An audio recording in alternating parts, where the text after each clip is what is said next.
présent, on va parler d'emploi et en parlant d'emploi, on va vous parler de ces secteurs d'emploi qui nécessitent d'avoir des vêtements de travail pour effectuer les travaux.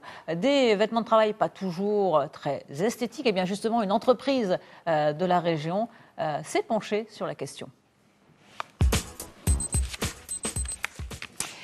Et j'accueille pour en parler mon invitée Noémie Le Nanker. Bonjour Noémie, vous êtes styliste, designer de mode et fondatrice depuis avril dernier de Tela et Design. Le nom Tela et Design n'est pas anodin, ça correspond vraiment à l'objectif de votre société. Expliquez-nous. Exactement, en fait Telae ça veut dire tissu en latin. Donc c'est vraiment l'associer avec le design qui est de vraiment intégrer de l'esthétique et de la fonctionnalité à ces vêtements, à ces tissus. Alors je disais en présentant la chronique emploi, ces entreprises qui nécessitent de porter des vêtements de travail protecteurs, pratiques pour bouger, mais pas forcément toujours très esthétiques. On n'est pas forcément à l'aise de les porter, l'image que ça renvoie. Vous vous êtes penché, vous, sur la question, vous avez voulu apporter votre expérience professionnelle pour rafraîchir un peu les dressings des entreprises. Exactement. En fait, nous, on accompagne les entreprises, on les aide à développer et à construire leur image de marque par le textile. Donc, c'est vraiment s'imprégner de leurs valeurs pour construire avec eux leurs vêtements, leurs textiles, qui va leur permettre d'être valorisés, mais aussi de donner envie à ceux qui les reçoivent de les porter et d'en être fiers. Comment ça se passe justement, votre rôle en fait quand une entreprise vient vous voir pour communiquer sur son image? Alors en fait, il y a toute une phase d'analyse et d'imprégnation justement de qui est cette entreprise, qu'est-ce qu'elle fait et quels sont ses objectifs, ses valeurs.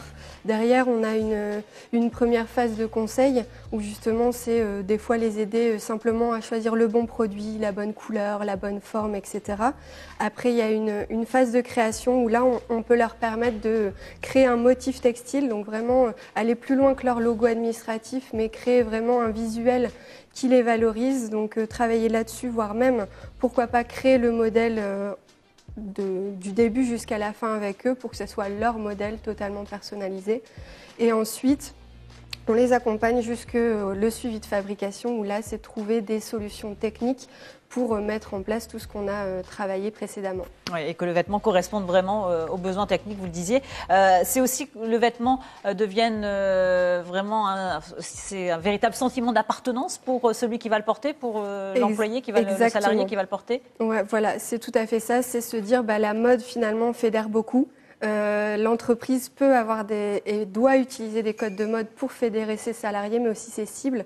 Aller bien sûr communiquer en interne, mais vers l'extérieur. Vers l'extérieur, vis-à-vis du client. Développer son aura, où qu'elle aille finalement, on porte tous des vêtements tous les jours. Pourquoi pas parler de sa propre structure quand on en a l'occasion. Voilà, c'est que le vêtement vecteur de communication, mais il doit être aussi avant vecteur d'appartenance, sentiment d'appartenance pour celui qui va le porter. Oui, c'est vraiment important que le salarié, le collaborateur, le partenaire se sente bien dans son entreprise et envie finalement presque de le porter dans sa vie de tous les jours, d'aller boire un verre avec ses amis en étant fier de porter le vêtement de son entreprise. Ça, c'est une communication super pour la structure. Alors, vous êtes une toute jeune entreprise, créée depuis 2014. Rapidement, expliquez-nous, ça a été compliqué pour créer votre entreprise. Quels conseils vous donneriez à ceux qui nous regardent, qui voudraient, comme vous, se lancer?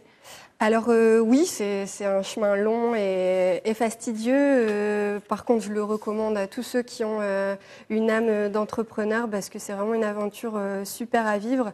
Il faut prendre le temps de tester, de se questionner, de ne pas avoir peur de se remettre en cause.